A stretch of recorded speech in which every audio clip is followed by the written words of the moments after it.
Hey guys, welcome to the Midterm Portfolio Explained video. As the title suggests, in this video I will explain in further depth and nuance what's expected of you in your midterm portfolio. The first thing I want to communicate is this midterm portfolio assignment is a learning assignment. This is still designed to coach you towards the final portfolio. This, though it is worth 100 points, which is 10% of your grade, and I know that that can be kind of intimidating, this is still an assignment that is designed to help you grow and learn. It's about the learning, not the earning. Only on the final portfolio will I be the strict judge and I will read it and give you a grade. On this midterm portfolio, what I'm really hoping to do is reinforce more of the learning we've done over the first 6 weeks of the quarter so that you can show me that you are really mastering the global issues of writing: focus, organization, development support, and ethos. So to that end, what I've designed for you in this midterm portfolio assignment is 2 parts. The first part is a revision assignment. Now, I want to reinforce the process of writing. Writing is a process that takes time and space. Starts with free writing, moves to rough writing, composition, and revision. And we spend a lot of time free writing in class. We spend a lot of time talking about composition fundamentals, topic, theses, AEA, etc. Other than the magical revision techniques, we don't spend a lot of time talking about revision. And that's what the midterm portfolio is designed to do. Really reinforce how to be better revisers. Because frankly, writing is rewriting. And if I can teach better revision, then I can teach better writing. So to that end, as you move forward, you need to choose which of the first 2 essays you want to revise again for the midterm portfolio. Maybe it's Brooks, maybe it's the cultural analysis. Pick one or the other, okay? And now you'll be writing like a super first IR. You'll take my comments, you'll take the rubric from the IR of that essay, whichever one you chose, Brooks or CA, and you'll revise it again, okay? But I will not read this newest, freshest revision with a strict critical eye. I won't even circle a rubric. All I'm looking for is that you followed the midterm revision instructions to a T. All right? So there's midterm revision instructions where it talks about the different color highlighters and you have to highlight the topics and the arguments in different colors. That's an extension of magical revision technique number 2, right? Where we isolated what each sentence was doing in a paragraph.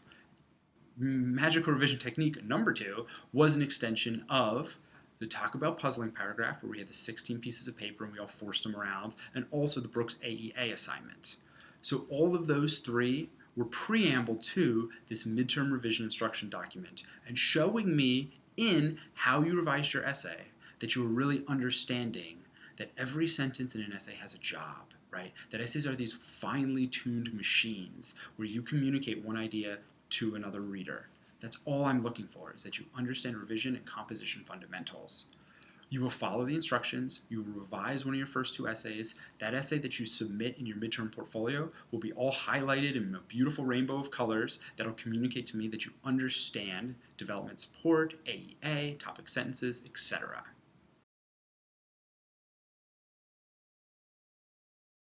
You will have all of that done when you show up on midterm day. And then in class, you will write the midterm portfolio process reflection essay. And that essay asks you to metacognate, to reflect on the revision process that you applied to the essay for your midterm. Now, all of the post-writes that we did for Brooks or culture analysis were kind of SFDs and practice and preamble for this in-class midterm reflection process essay. Now, I'm not crazy about in-class writing, frankly. I think it's a fake genre. Real writers, journalists, novelists, etc., they always have deadlines and they budget their process so they have time to idea generate, compose, and revise before their deadline. And yet, in the real world, as it applies to you guys as students, sometimes there's timed writing. SAT has timed writing, the GREs have timed writing, so I want to reinforce, successful skills and practice as a writer under, an arbitrary 80, 90-minute deadline.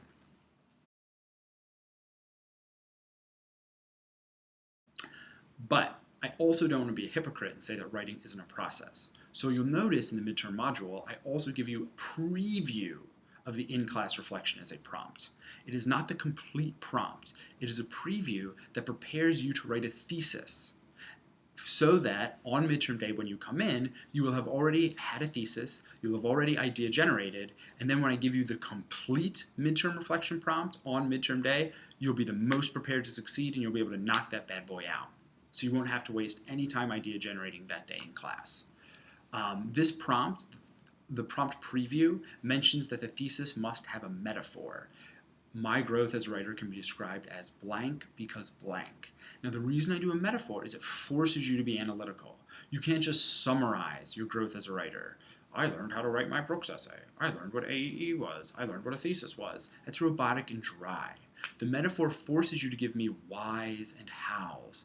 Why and how is your writing like blah? Why and how is your writing like blah? Right? It forces you to be analytical and really explore yourself and metacognate. So those two assignments, the revision instructions of one of your earlier essays and the midterm process reflection, are all that's required of you to get the 100 points in the midterm portfolio. This assignment is designed to still be a learning assignment, to coach you towards the final portfolio. There will not be a rubric. I will not take out my fine tip pen and give you a 3.33333 repeating. What I'm looking for is that you can show me that you've mastered the global issues of writing, you can really identify in an essay that every sentence has a job and this is how they relate, and then you can metacognate and reflect on your growth as a writer and how you applied your revision strategies. So I hope that all makes sense to you. I look forward to reading all of your midterms. They're going to be fun. The midterm reflection essays are some of my favorite essays all quarter. If you have any other questions, please don't be afraid to use the course Q&A forum or shoot me an email. All right, guys, have a good day. Thanks.